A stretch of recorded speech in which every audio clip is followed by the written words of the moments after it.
Welcome to the world of science fiction stories, and don't forget to like, share, and subscribe my channel. Enjoy the Lusnung, the SOS signal that summoned the deadliest fleet in the galaxy. The call from the stars. The crystalline towers of Astra Prime glittered under the light of twin blue suns, their once perfect geometries now shattered and broken. Smoke billowed from countless fires across what had been the jewel of Istran civilization, a plenutwood metropolis of art, science, and harmony. Now it was a graveyard.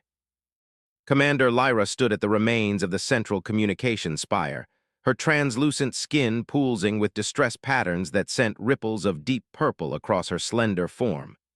The Istrans were empaths and artists, philosophers and scientists, not warriors, never warriors. "Commander, the emergency transmitter is ready," said Technician Surran, his own bioluminescent patterns dim with exhaustion and fear. "But the energy reserves will only power one transmission." Lyra nodded. 3 days ago, the Void Harvesters had appeared without warning, massive obsidian ships that descended on Astra Prime with methodical precision. Their attack wasn't chaotic or driven by hatred. It was systematic and efficient. The Void Harvesters were harvesting the Istrans themselves, capturing thousands for purposes unknown. "The Galactic Council has ignored our previous distress calls," Lyra said, her melodic voice strained. "They claim we're too far from established trade routes to warrant immediate assistance." "Then who will we contact?" Surran asked. Lyra's bioluminescence shifted to a resolute blue. "Earth." Surran's patterns flashed with alarm. "The Quarantine World Commander contact with humans is forbidden by Council law. They're classified as Class 5 Duthas. We have no choice." Lyra replied, "The Council has abandoned us. The Harvesters will return in 36 hours to continue their collection. The humans are our only hope." Lyra had studied the classified reports on humans, a species evolved on a high-gravity, radiation-based planet filled with predators. Their bodies were dense with muscle, their reactions unnaturally fast, their tolerance for pain beyond comprehension. Most disturbing was their psychology, aggressive, territorial, and fiercely protective, exactly what the Istrans needed. Now Lyra placed her six-fingered hand on the communication panel. "This is Commander Lyra of Astra Prime, transmitting on all frequencies to any Earth vessel. Our world is under attack by entities we call the Void Harvesters. They are systematically destroying our settlements and taking our people. The Galactic Council has abandoned us." She paused, emotions threatening to overwhelm her voice. "I know contact is forbidden. I know your world is under quarantine, but please, we have children here, families. We cannot fight. We need your help. The coordinates for Astra Prime follow this transmission." Lyra added final words that she hoped would reach humans on a level the Council never understood. "You are our last hope. Please answer our SOS." The message launched into space, racing toward a forbidden sector that most civilized species avoided. As promised, the transmitter lasted exactly 15 minutes before failing. "Now we wait," Lyra said, though deep inside a new emotion flickered in her patterns, something ancient Australians would have recognized as hope. Admiral Aluna Ray stood motionless as the alien message played again. The soft, musical voice speaking perfect English echoed through the United Earth Defense Force Command Center. 50 pairs of human eyes watched the holographic display showing the coordinates of a world called Astra Prime. "Play it once more," ordered Director Chin, her face grim. For the third time, Commander Lyra's desperate plea filled the room. "You are our last hope. Please answer ours, us." The signal was intercepted by our deep space monitoring station on Europa 4 hours ago, Admiral Rice said. "We've confirmed it's authentic." "How do they know to broadcast in English?" asked General Kovacs. "They didn't," replied Dr. Singh, the UEDF sonobiologist. "Their transmission was in standard galactic common. Our translation systems converted it." Ray nodded. Humanity had been monitoring the galactic community's communications for decades, ever since they discovered the quarantine satellites around the solar system 30 years ago, the day Earth learned it was not alone, and that the rest of the galaxy considered humans too dangerous to join them. The Australians are a peaceful species, Dr. Singh continued. Their evolution on a low-gravity world with minimal environmental threats resulted in a society that never developed significant military capability. Rise pointed another hologram showing black, streamlined ships attacking crystal structures, and these void harvesters, unknown, Dr. Singh admitted. Not in any communications we intercepted before. Director Chun stood, her tall frame casting a long shadow. The question before this council is simple. Do we break quarantine to answer this distress call? General Kovacs frowned. The quarantine is enforced by automated defenses. Even with our advances in technology, we could lose ships. Some ships, Rise corrected. Not all. We've been waiting for this moment for 30 years, said Director Chun. The Shadow Fleet was built for a first contact scenario. Now we have a species directly asking for our help. She walked to the window overlooking the massive shipyard where Earth's secret fleet waited. 12 warships, larger than anything humanity had built before, hovered in their docking bays. Black, sleek, and deadly, designed based on fragmented knowledge of galactic technology combined with humanity's unique approach to warfare. The Galactic Council labeled us Duthwaldas, Chun continued. They feared what humans might do if allowed among the stars. This is our chance to show them what humans actually do when faced with injustice. We protect the innocent, Russ said, completing her thought. The vote took less than 5 minutes. 2 hours later, Admiral Russ stood on the bridge of the UES Nemesis, the fleet flagship. Through the view screen, she watched as the other 11 ships powered up their engines, their massive forms breaking free from Earth's gravity. Commander Santiago, she addressed her second-in-command. All ships report ready, crew morale is high. They should be, Santiago replied. Humanity is about to make history. Do you think we can break through the quarantine defenses? Ray smiled. The quarantine was designed to keep in a species they feared, but they've never seen what humans do when someone asks for our help. Dr. Olvaras, the fleet's lead strategist, joined them at the view screen. The course to Ustra Prime has been plotted. The journey will take 3 days at maximum FTL. The Australians sent their message 4 days ago, Santiago noted, concern in his voice. Then we'd better hurry. Rice, she pressed the Shupwood communication button. All hands prepare for departure. Today, humanity answers a call that no one else would. Today, we show the galaxy who we really are. As the Nemesis led the fleet toward the edge of the solar system, the automated quarantine satellites detected the approaching ships and began to activate their defenses. The Shadow Fleet accelerated, Earth had responded, and nothing in the galaxy would ever be the same. The quarantine satellites appeared as tiny silver dots against the blackness of space. For 30 years, these automated sentinels had kept humanity confined to their solar system, following the distant orders of a galactic council that had never actually met a human commander. Santiago stood on the bridge of the Nemesis, watching the main screen as the distance closed to a range of 10,000 kilometers from the quarantine line. Activate defensive systems and prepare for quarantine response, announced the tactical officer, Admiral Rice, whose voice came through the Flutwood communication system. Santiago turned to Dr. Olvaras, who was studying the data flowing across her console. What do you think, Doctor? Will your predictions hold? Olvaras nodded confidently. The quarantine satellites were designed to track and disable single ships attempting to leave the system. They've never faced a coordinated fleet using our countermeasures.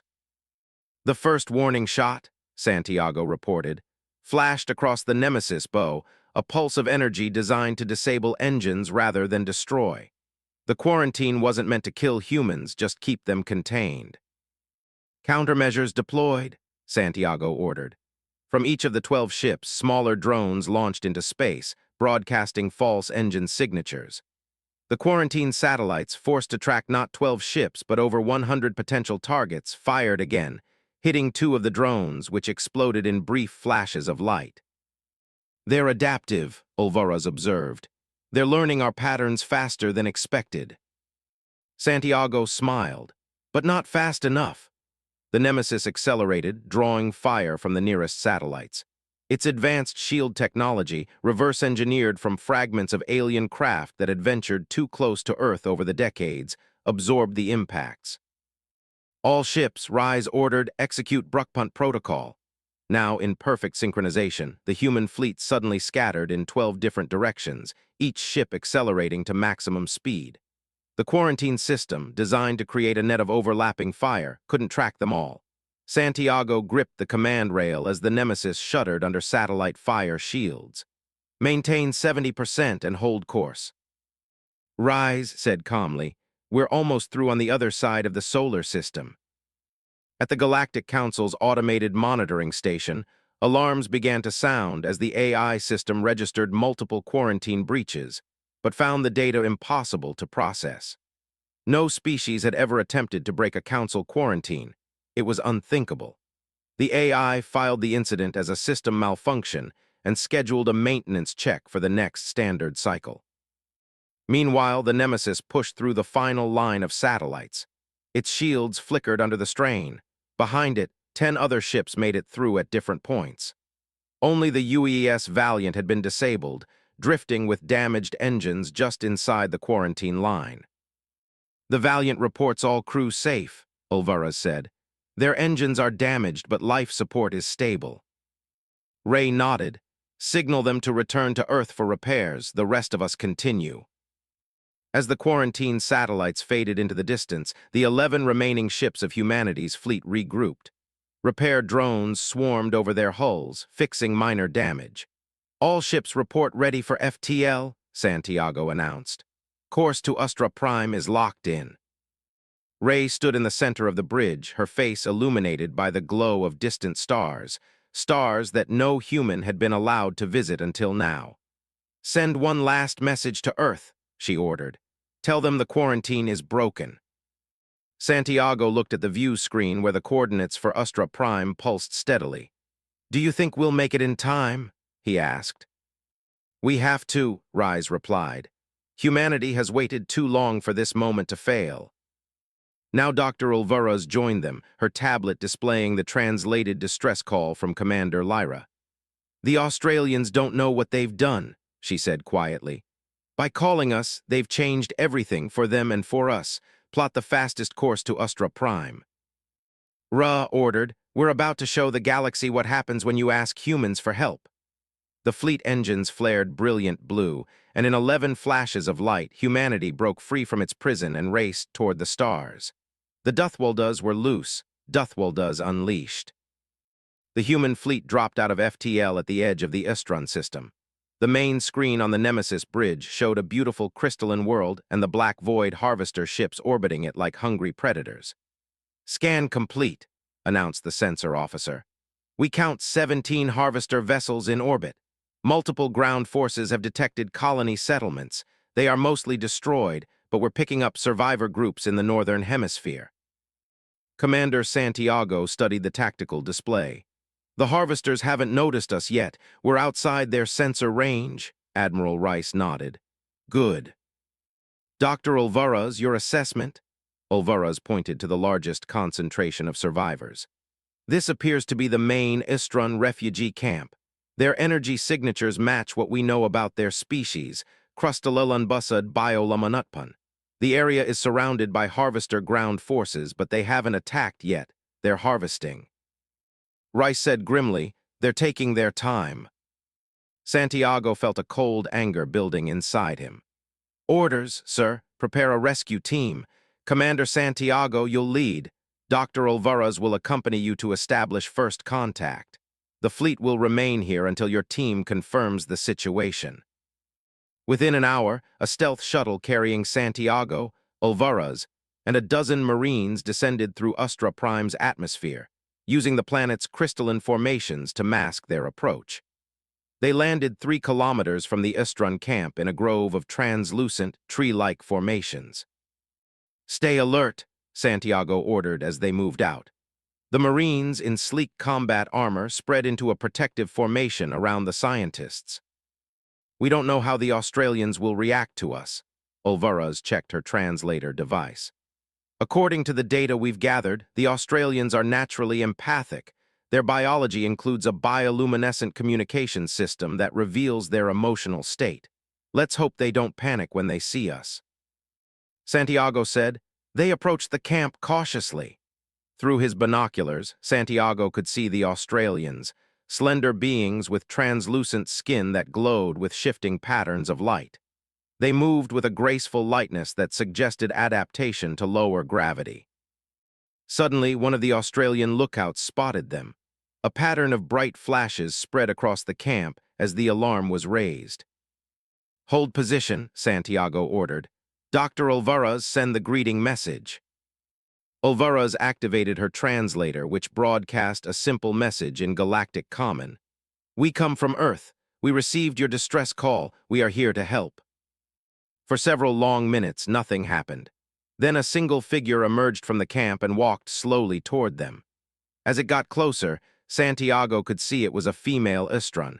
Her skin patterns pulsed with what seemed like a mixture of fear and hope. "Commander Lyra," Alvarez whispered, recognizing her from the message, as Lyra stopped 10 meters away and studied the humans with luminous eyes. "You came," she said finally, her voice translated through Alvarez's device. "You actually came." Santiago stepped forward, removing his helmet to show his face. "Commander Santiago of the Earth ship Nemesis, we received your azaz." Lyra's skin flashed with bright patterns. "The Duthwaldas, the Council said you were too dangerous, too violent to be part of galactic society. We've been called worse." Santiago replied with a small smile. "Our people are dying." Lyra said, her voice breaking. "The Void Harvesters, they're taking us, harvesting our crystalline organs." Alvarez stepped forward. "We know, we've detected their ships. We're here to stop them." Lyra's skin dimmed with disbelief. "But the Harvesters are many and their technology is advanced. How can you fight them when the Galactic Council itself won't even try?" Santiago looked back at the Marines behind him, strong, determined, trained to face impossible odds. "Because that's what humans do. We fight when others can't or won't. It's why we evolved on a Duthwald, as you call it. Our planet tried to kill us every day, so we learned to survive."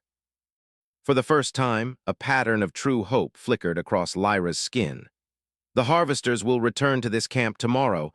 They've been systematically taking 50 of our people every day."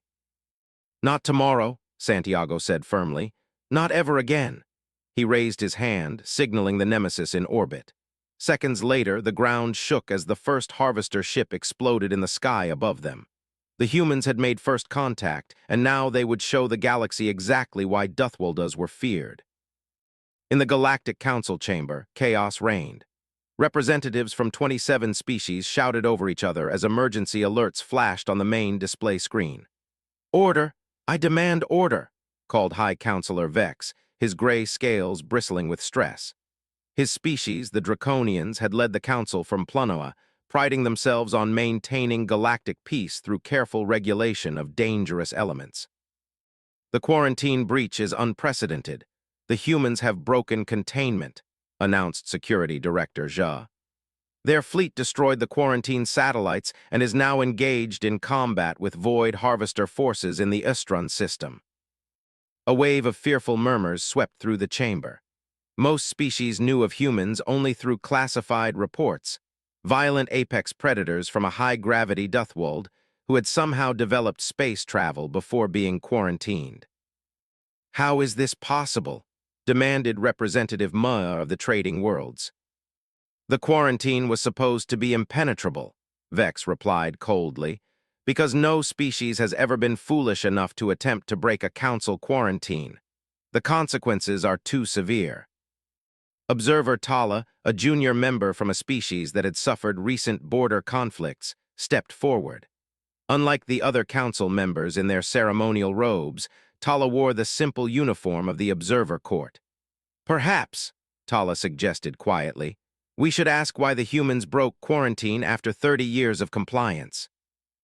The chamber fell silent. Vex glared at the young observer. "Explain," Tala activated a data screen. "The humans responded to this distress call from Ustra Prime, a call that was also received by Council emergency channels 3 times. and ignored the recorded message from Commander Lyra played for the stunned council.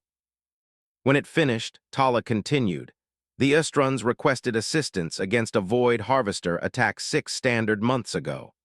The council voted not to intervene because Ustra Prime was too remote to justify resource allocation. That's standard procedure for frontier colonies, Vex said defensively. We can't protect every remote outpost. But the humans could, Tala replied. They broke through a quarantine that has held them prisoner for 3 decades, traveled across half the galaxy, and engaged a harvester fleet that outnumbered them all to help a species they've never met. Security Director Zhe interrupted. We've just received visual feed from Ustra Prime.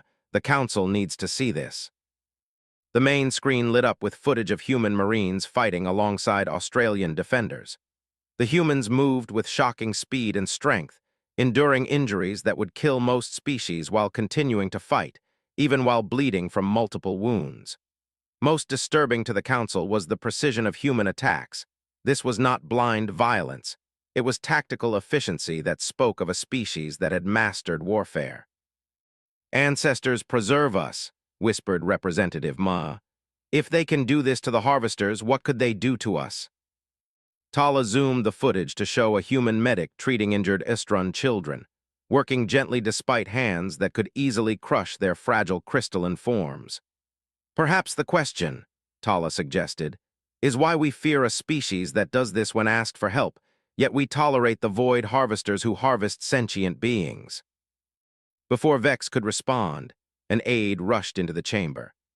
"High Counselor, we're receiving transmissions from 14 other frontier worlds, all reporting void harvester incursions that the Council previously dismissed as local problems.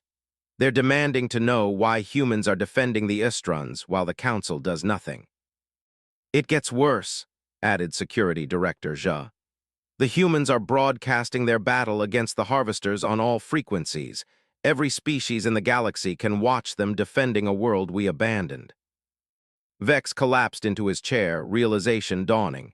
This isn't just a quarantine breach, this is a reckoning on Ustra Prime. The battle had reached its climax. 5 human ships hung in orbit, their advanced weaponry systematically destroying the void harvester vessels. The remaining 6 ships of the Shadow Fleet had deployed ground forces to protect Ustron settlements. Admiral Ray stood on a ridge overlooking what had once been the capital city of Ustra Prime, beside her commander Lyra. "I never imagined," Lyra said, her skin pulsing with awe, "that any species would risk so much for strangers." Rice studied the battlefield. Human combat mechs towered over the fallen harvester machines, their pilots working in perfect coordination with ground troops. "On Earth we have a saying," Rise replied. "The only thing necessary for the triumph of evil is for good people to do nothing. We chose not to do nothing. The Council feared you," Lyra said. "They told all worlds that humans were too violent, too unpredictable to join galactic society." "And yet," Rice said with a slight smile, "when you needed help you called us anyway." Lyra's skin rippled with colors that translated as humor and desperation. "Makes for interesting choices." Their conversation was interrupted by Commander Santiago's arrival. His armor was scorched and dented, but he stood tall. "Admiral, the last harvester stronghold has fallen. We've secured their command center and recovered data on their operations." "And what have we learned?" Rise asked. "The void harvesters aren't a natural species," Santiago reported. "They're autonomous drones controlled by an entity calling itself the Collective.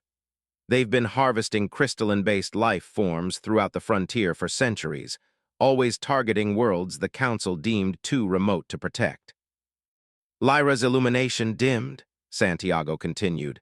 "So the Council knew not officially, but there are records of Council representatives redirecting harvester attention away from core worlds toward the frontier. A convenient arrangement which has now been exposed." Rise noted, "Our broadcasts have reached every corner of the galaxy." Her communicator chimed. "Admiral, we're receiving a transmission from the Galactic Council. They're demanding to speak with Earth's representatives immediately."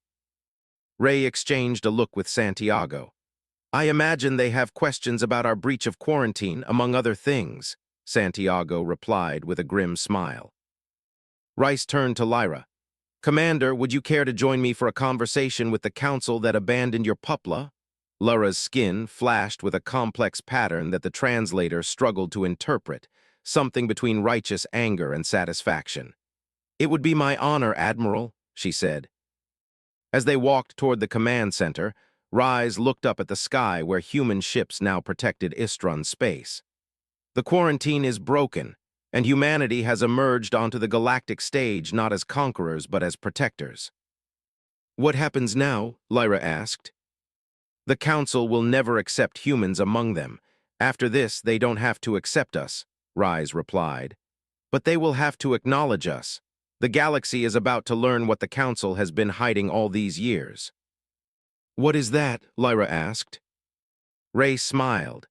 That when the darkness comes, when the monsters appear, when all hope seems lost, you don't need to fear the Duthwaldas, you need to call them. In orbit above Ustra Prime, more human ships were arriving, the second wave of the Shadow Fleet, bringing supplies, medical teams, and the clear message that Earth was no longer bound by the quarantine. Across the galaxy, frontier worlds were sending their own messages, not to the Galactic Council but to Earth. The Duthwaldas had been unleashed, and the galaxy would never be the same.